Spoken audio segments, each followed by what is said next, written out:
Welcome, ladies and gentlemen, to the Source Code Podcast, Episode 4. Before we start the show, we would like to thank all the amazing support that we've been getting on our Facebook page and with the feedback. We're really encouraged that you guys are liking us as well. My name is Halsnight. I'm Michael. And I'm Ted. Okay, so earlier this week, one of us actually got to check out the Oculus.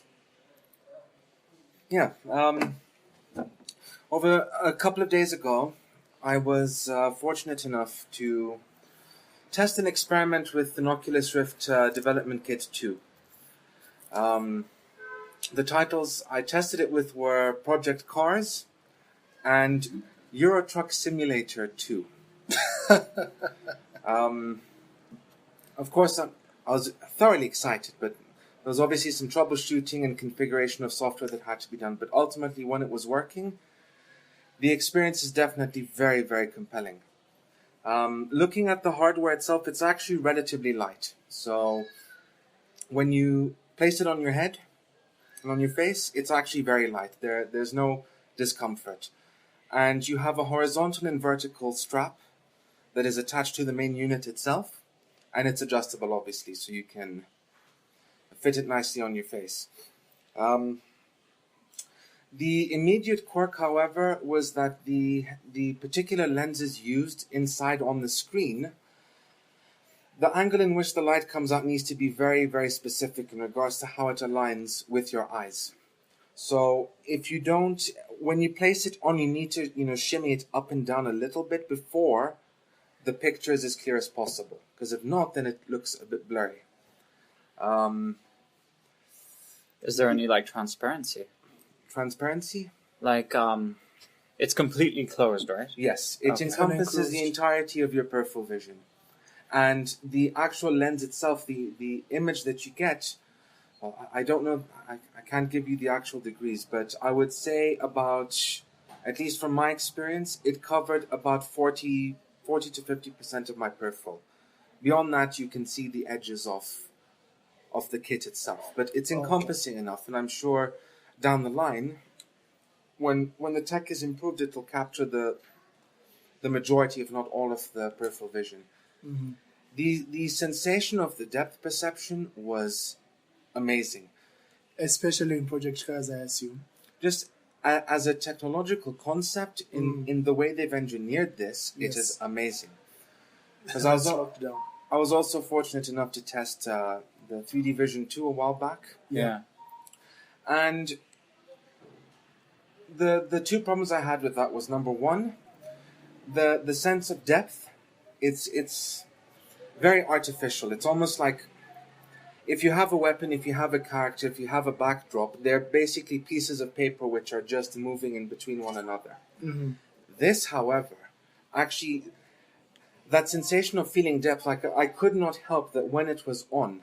This particular demo is a basic one that comes with the Oculus software, where it's an expanding blue room, and there is a table with a lamp, and I think there was a pen or a coffee mug. Wow. And you can set the position either to stand or sit. Mm-hmm. Now, when you're sitting and looking and moving around, it feels so comfortable and natural, like you're actually In that place. engaging in that sense of depth. Jeez. And I'm actually trying to reach out to pick stuff. Wow. That was just an impulse I didn't realize consciously I was doing. I just wanted to try and pick. I was even standing at some point. And while trying to test the user perspective to depth, how do I describe this? Just if I can actually look around. Mm-hmm. Like how close an item is to you. It's limited to some degree due to the way the demo was created, and also the fact that you have one stationary sensor, Yeah. which was placed on the monitor. Mm-hmm. Yeah. So there is some play. Now, in my attempt to do that, I actually knocked my head on a wall. It was a slight tap, no severe injury, but Was the Oculus okay? yes. but that in itself also exposed another issue, is that when you have this Oculus Rift kit on, and I'm sure this is going to apply to the HTC Vive, the collab between HTC and Valve. Well, yeah. it cuts you off. So I'm suspecting that players who have this kit on and headphones as well, they are cut off from the world. Oh wow. So Nerf gear. on one hand, for immersion, it's fantastic. Excellent. However, for being aware of your environment, it's not very helpful. That's an issue, huh? So I'm suspecting down the line they'll create some modification where there might be some cameras on the outside of the kit, and you can toggle between looking at the content of the game or program you're connected to and examining the environment. Another thing that I noticed is that due to the proximity of your eyes to the lenses themselves, Yeah. which is a relatively short distance, because of the resolution of the panels themselves, Yeah. it is relatively easy to look at an individual pixel and notice the chromatic aberration that occurs, which is like the bleeding of the RGB colors emitting off it. Now, if you're focused on the scene in its entirety, Yes. then it's not as noticeable, for the exception of the fact that it looks a little aliased, because again, the resolution is relatively low. Okay. Other complaints which I recall hearing about was the sense of motion blur. But that might have been with development kit 1, because with 2, I did test like looking around relatively fast, and I didn't notice too much of a motion blur. The refresh rate was at 75 hertz, and it's a low persistence panel, so it has helped significantly with that. But driving in project cars was very, very, very cool. Oh god. Of course, if I'm going to nitpick, if in the cockpit of the car or even in the truck, in Euro Truck Simulator, Yes. if you look up, you're actually clipping through. Oh. Like your viewport clips through the ceiling. Yeah.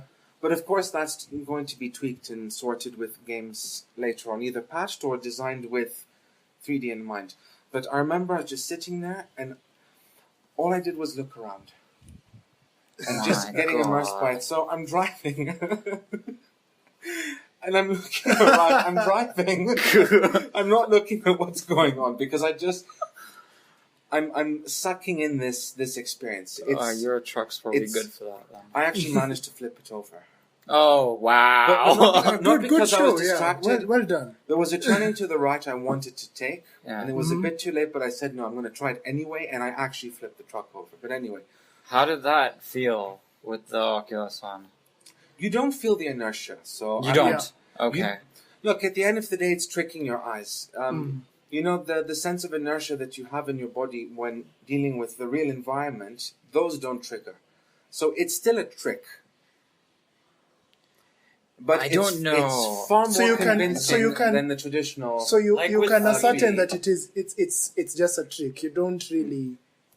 Now, I know with 3D vision that when I've played games with that and jumped off edges of castles in Skyrim, I definitely got the butterflies like you. So you will maybe experience that it's far okay. more with the Oculus. Oh, geez. It just so it's- that for me is the motion and Technologically inertia? speaking, Yes. it's almost like night and day. My God. So The team at feeling- Oculus and John Carmack have done a sincerely amazing job, and of course, all the other companies that are working on their respective projects. But the base technological and engineering principles, They what are has been locked established, is definitely going to be impressive as balls. I can't However- wait to check that out. However, for me personally, I want to test some FPS titles with it.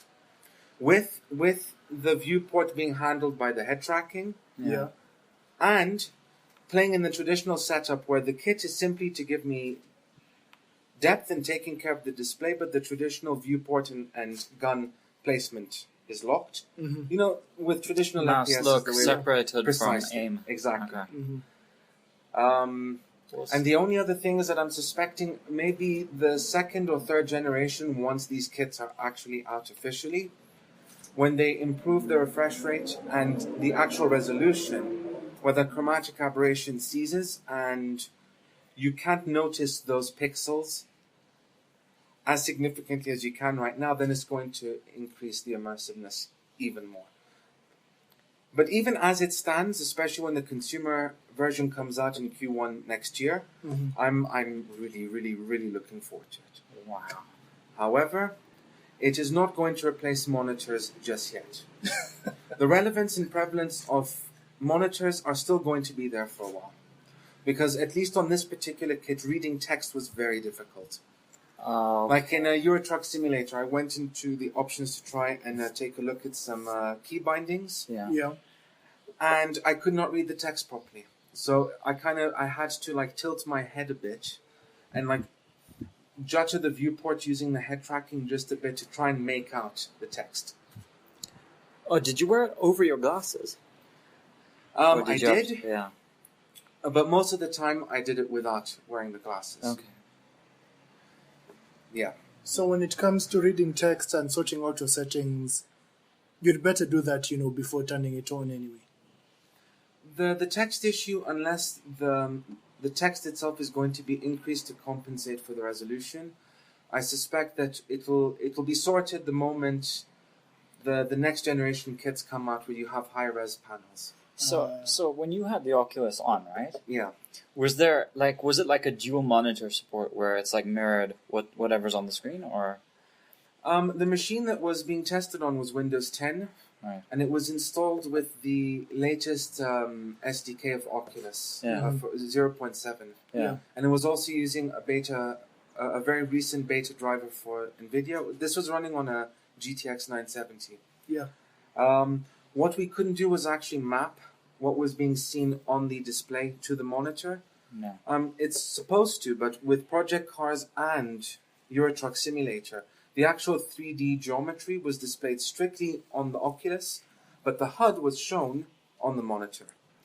I suspect this has to do with either the SDK or this beta NVIDIA driver, or a combination of the two with Windows 10, uncertain. Still a test environment. But assuming definitely. it were to be displayed on the monitor, you would see the two lens ports on the screen, curved. If you Google or go on YouTube to look for Oculus videos, Yeah. I'm sure you've seen it, the Yes. fisheye. I've seen. Yeah, so that's essentially what it would look like. Okay. Yeah. All right. But very, very, very fun. I'm looking forward to it. I'm looking forward to checking that out myself. We'll Oh, yeah. see if I actually do. We will get our chance, I presume.